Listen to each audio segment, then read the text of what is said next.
What we're doing out here is not helping.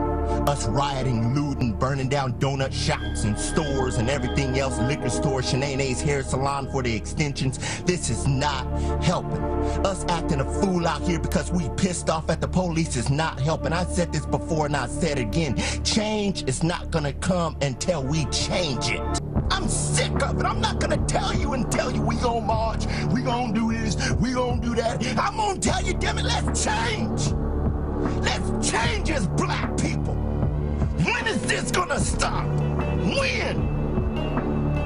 Just call him the Rev ready to raise some hell. Tonight, a look at the business of protesting from a whole nother side. A man of God who has had it with more than a few preachers to freely quoting God, and when it comes to Ferguson, actually doing the opposite of anything even resembling God or godlike or even right. Now, before I introduce you to this remarkable young man, let me first tell you this. Within minutes of his all too brief appearance on my Fox News show, hundreds and soon thousands of emails and texts were flooding in. I mean, this is more than we get when we have presidents on the show. Most were shocked to hear what he was saying. Some admired him, some did not. Some were just overwhelmingly relieved at least he was saying what he was saying. Not just because this particular Rev had a way with words, which he did and he does, but because he had a way of cutting through the nonsense, what I later called an equal opportunity offender. He didn't care because he cared more for what was really going on in the country and not an isolated event in Ferguson, Missouri. So move over, Al Sharpton. This guy, at least to me, is the real deal. And since Ferguson, this guy is on a mission to set the record straight before this country risks going straight to hell. That is why I am breaking from form and format tonight and departing from business as usual, because this is an important night after a nightmarish week, and because this isn't about saving money. Right about now, my friends, this is really about saving our nation's collective soul. It's that big. It's that important. And that alone, the reason why I'm giving this incredible young man half the show. With me now, Minister Sharpton Gentry. Reverend, very good to have you. Thank you very much for coming.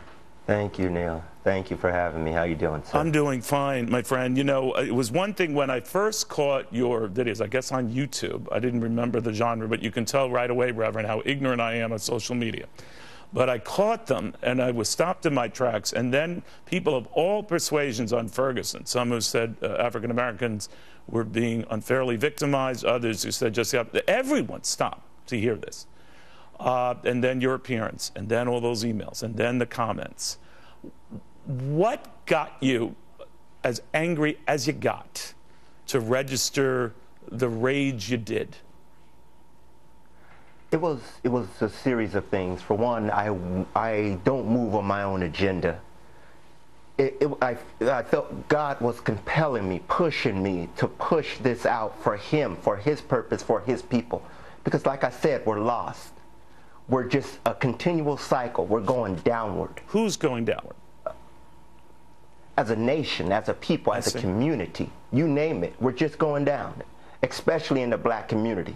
I'm not afraid to say it. We're at the bottom.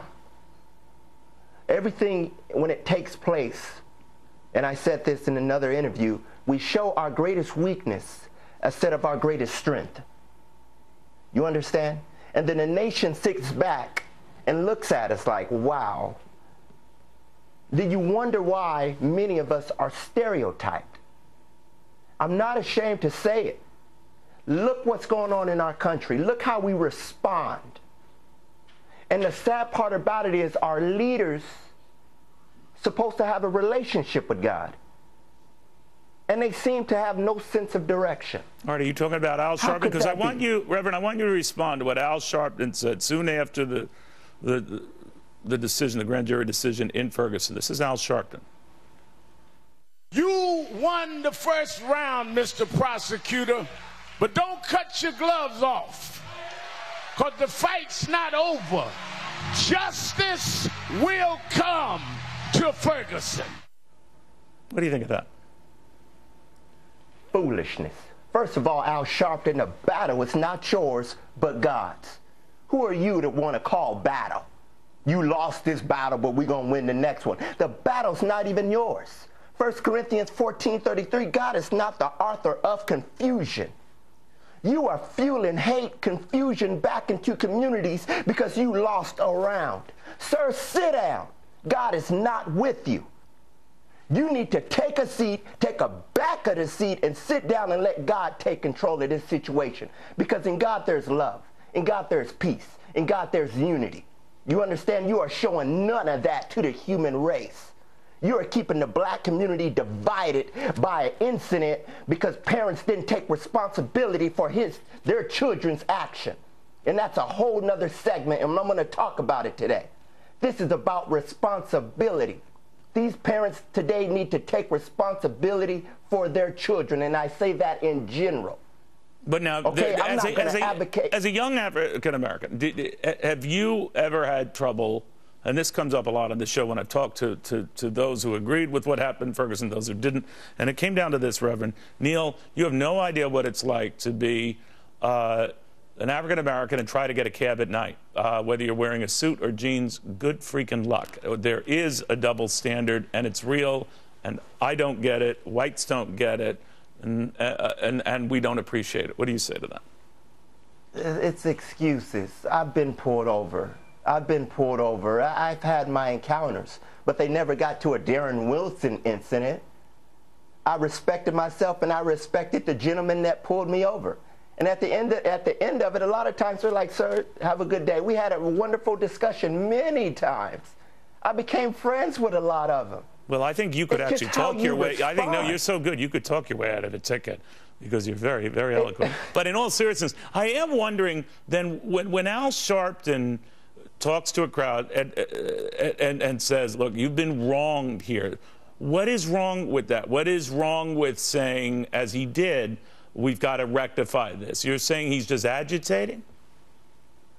It's agitating. I mean, first of all, the evidence showed. It's not that anyone was lying. It's what evidence showed. He's even dismissing the evidence, though. Minister, he's even dismissing the evidence. It was all rigged evidence and it was all one-sided.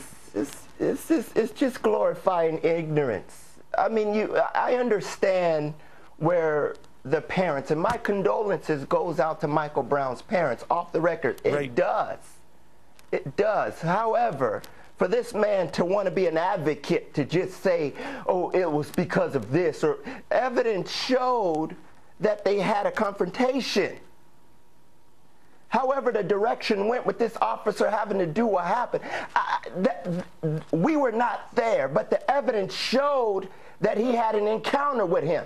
It wasn't, and what's taking place, Neil, and what's being perpetuated is Darren Wilson was just driving down the street.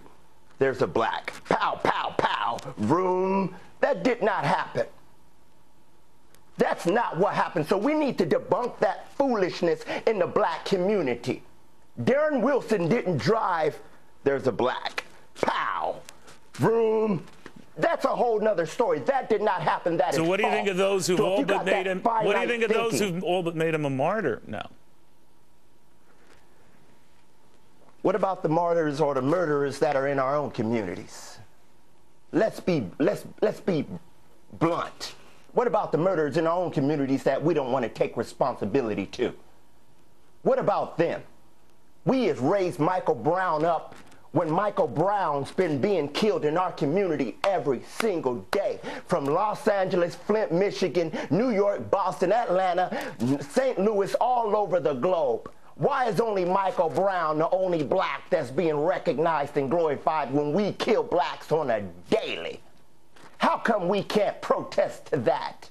That's what I'm talking about. That's what I'm moving on. You want to stand in front of a police department and want to put pine saw, spick and span on everything around them, but you're still living in filth. You're still living in chaos. You're still living in corruption. You're still living in foolishness that you don't want to change, but you want them on their P's and Q's. Enough. Sit down. Sit down, Al Sharpton, Jesse Jackson, or any other activist that want to push this racism going in this country, because it's foolishness and responsibility needs to be brought to the forefront, plain and simple.